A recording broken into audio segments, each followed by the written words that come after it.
Alright, welcome back everyone. This is Shadow Drake, and so now that we're back, I did quite a few things outside of that. Most of it required mining, but I'm kind of preparing myself to be able to expand the base, and that will be the main topic of this video. But, like I mentioned in the last intermission, teching up to tier 2 printers is very beneficial, and that's kind of what I did. All my printers are tech 2, which allowed me to go mining a little bit easier. It took less time mining. But yeah, like I said, this is around the time where you build up your base. And the thing I want to mention, it is day 8, and probably by now you're kind of getting tired of a very small base and want to expand to have a little bit more dedicated facilities for doing stuff. And that's what we're gonna get into today. So what I am going to do is show you how to expand the base, how to use an active vent and passive vent or powered vent, if you've got tier 2 printers, to build an expansion and vacuum it out and then break into your base. Now, I do want to I do want to mention that weather station. Yellow means a storm is coming. So there's going to storm that's going to happen. It's going to kind of get in my way, but it won't interrupt me. Because after all, I'm right next to my base. It basically means I shouldn't go mining. So, to talk about that, this base is a little claustrophobia inducing. You just got a lot of boxes and crates everywhere. And yes, I could actually, take the time to build literally lockers and remove all this stuff and square them away nicely. But what I want to get by with building an expansion is I want to plan out eventually to have a greenhouse for food. I will cover all the food related details later, but it is day 8. Now, your water bottle packages that you get, if you're in Stationeers difficulty, they're going to be running out soon. Stationeers difficulty, it's very likely that they would be out. If not, next day, but a little bit. So I do want to make mention that while you're in an intermission trying to build up your base, keep in mind that water will be a potential thing to go over with. And I will go over that a little bit later. Oh, there's the storm. Red means storm. So what I really want to do is kind of expand the base a little bit, give myself some room to plop stuff down, room to, build, water refill, or a little greenhouse spot so that I can actually grow plants later. And to do that, you kind of need some frames, some materials, and some wall kits. And while there's nothing wrong with the iron walls, like, I have plenty of iron walls. I don't have very many iron sheets. Wow, I have a whole thing of silicon right here. Why didn't I cook that? So, yeah. We're going to be expanding the base a little bit. And one thing I gotta say about expanding, in the colder planet like Moon, the planets with Isis, expansion isn't a big deal. Because you can always go out and mine oxides to get, to fill up your base with oxygen so that you can keep breathing while you expand. On the hot worlds, you have to be very careful because your oxygen supply is very limited, and you'll be stretching it even thinner by,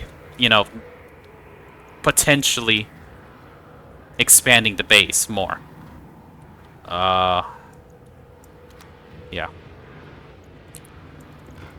So, to expand it, like I said, you're gonna, for an atmospheric world, you gotta get out the gunk.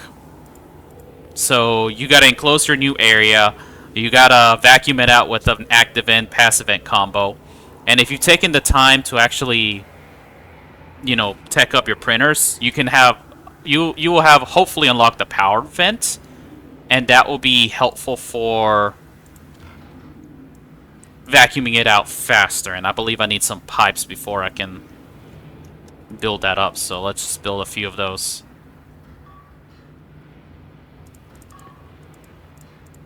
But yeah, now whether you use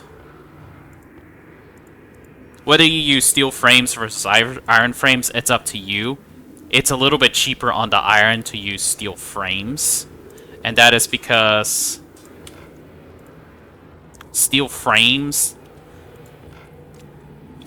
they use a little bit less steel. Let's see. So steel frames is 2 grams of steel. Actually, let's bring out frames. Versus 4 iron. So 2 grams of steel technically is 1.5 iron and half coal. So you are saving iron. Additionally, steel sheets, it takes half a steel. So in total, that's 3 grams of steel to fully weld a frame, steel frame. So you do use significantly less iron compared to iron frames and iron sheets. That will be 6 grams of iron total. So, you know, another advantage for teching up to steel. I don't know if we can see that, but we'll go out on the storm. A storm isn't inherently dangerous to you, but it is dangerous to solar panels because my solar panels are taking damage, and I would have to repair them. The visibility is bad, but you know, this one single wind turbine is giving me some decent power generation. Uh, it looks like I'm gonna need to build more solar panels soon because that's not lasting. But yeah, let's think about how to expand the base a bit. Now, I like to have the glass because that kind of helps me in planning out expansions. Like, for example, where the glass is, that's where I intend to eventually break into the base to give me a little bit more space. So, like, let's say this little, you know, maybe this little this little spot right here is going to be like a wing for my greenhouse. And then, you know, maybe I can just do another little thing right here to just give myself more space overall, you know, like... And you know what? Maybe I'll just actually connect the two together. Just build a little bit of extra space. It, honestly, I'm terrible at designing how things look. But you know, I can make things functional. So, you know, let's have this little offshoot right here. This is gonna be the greenhouse, you know, my eventual greenhouse. Because I want it outside. The sun rises at 90, sets at about 270, so I want the sun to be able to hit it. And I want some space so that I can potentially put some, you know, maybe desks or tables or some other things that I think I might need. And then we're just going to follow the same thing as the foundation. And, you know, double weld, make everything solid. And, again, in a hot world, you don't want to go too big too fast if you're really stretched for oxygen. But in the cold world, honestly, I can get all the oxygen I need just from mining oxides.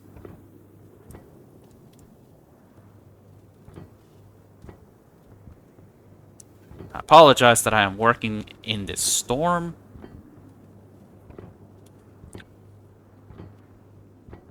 And I know I don't have anywhere near enough walls for this expansion, so I might actually just go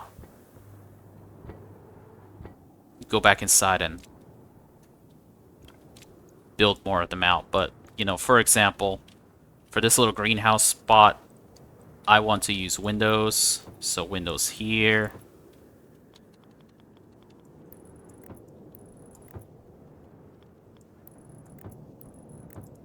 You know, take the time to lay out how it's going to be. So this is going to be my attempted greenhouse. And then, you know, maybe I'm just going to have a little glass there. Glass there. That way it's just steady. And then just build out the outer perimeter with walls. Like so. And you know, like I always like to have windows so I can peek out, so let's just get the window there. And yep, I'm gonna need a lot of walls. You know, count it out. 1, 2, 3, 4, 5, 6 walls.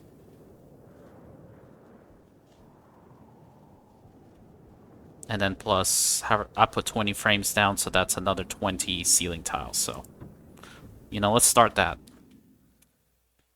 And then I'm not going to have anywhere near enough plastic sheets, so I'm just going to go ahead and build a ridiculous number of walls of plastic sheets. So let's do that and wait for the storm to be over. Alright, we're back. So I printed out the walls, I printed out some glass sheets, and I've almost fully enclosed it. So now let's go over how, when you build an expansion, I mean, Mars and the vacuum worlds, you don't really need to worry about this part too much. But again, vacuum out the place so that you can effectively, just not have to worry about contaminating your base or anything like that. And so usually what I end up doing is I run a power cable out somewhere. You got to make sure you have enough cables. And then you take, ideally, a powered vent. You can work with an active vent, but it's just going to be, it's just much weaker. And, you have, what I typically do is I just have a passive vent on the outside like this. Then get a powered vent and stick it on here. And because I sometimes forget, the power connection for the power vent is on the left side. And then just run that cable back out to, ideally, a power cable you have. Now, alternately, you can print out an APC and use that. Just bring out your power vent, your passive vent, some cables, your APC, and a battery. And that will work too. And this is kind of where I'm showing you how the arc welder is a very useful tool. Same thing, set the power vent to outward. I've already done a check, but I made sure that all of this glass was almost fully done. Apparently I forgot that one spot, do a quick check. I've had that happen before. So everything is fully welded, everything is fully spot on, so airtight. Use my power vents. And now the power vent is much faster than the normal active vents. And you can see, when I first did the base, it was roughly 20 frames worth of space, and I told you it took about 4 minutes to fully vacuum it out. I'm using a power vent, and you can tell that it has not been anywhere close to 4 minutes. This is basically almost done. And honestly, since we're already down to CO2, I can argue that I don't need to vent that out, and I can just go turn it off. But once it's a vacuum, turn off the powered vents. What I do is I always deconstruct it, just so that I don't accidentally get rid of my good air.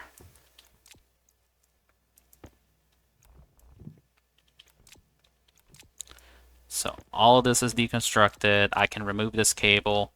And, same thing. Let's just get some oxide in here. The sun is going to melt it, which is great. Let's just... basically these full stacks of oxide. And then, when that is all squared away, just break into your base.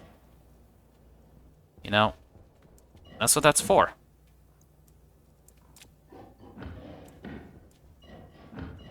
It's going to equalize with your base, and, now you basically have an expansion right here.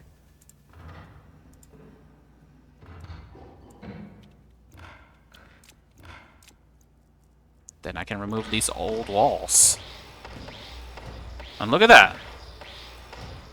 More space. Again, in the hot worlds, you want to absolutely make sure that you do not overexpand because your oxygen will be very limited. But definitely expand if you're going to do other methods to kind of keep up with your base. So with that, I hope that kind of helps you to kind of see what... This isn't the only methodology for expanding, I know some people might fully weld a frame, enclose it with walls, and then, you know, go on the inside and start deconstructing frames. That kind of works. I've seen that work, but I've also seen that not work. Because sometimes what ends up happening is the air that would be coming, that should be getting pushed out, sometimes gets pushed into your inside space, and that might not bode well for you if you're on Vulcan or Venus. But yeah, as you can see, I have plenty of space now. Well, plenty being a lot more. My base isn't as claustrophobic, and I can start to decide what I'm going to have where. Like, for example, I think my farm is going to need to be right here. And they do give me a grow light, they do give me water bottle filler, and they do give me water over here. So we go right back to, do I build up my base, or do I tech up so that I can be more comfortable? Keeping in mind that right now the only method for teching up for me right now is to build an advanced furnace and go to tier 3 alloys so that I can use sensor lenses. And these portables, honestly, probably don't need to worry about them too much anymore. But yeah. So yeah, and probably lights. I need more lights in this base. But yeah, okay. Since it is day 9, and like I said, about this time is when water starts running out, I'm just going to go on ahead, and the next video when we return, we're going to come up with the rudimentary pipe system to refill your water bottles. And if you have already internal pressurized space, let's just go on ahead and actually make a water fountain. So, hope to catch you back. Thank you and have a good day.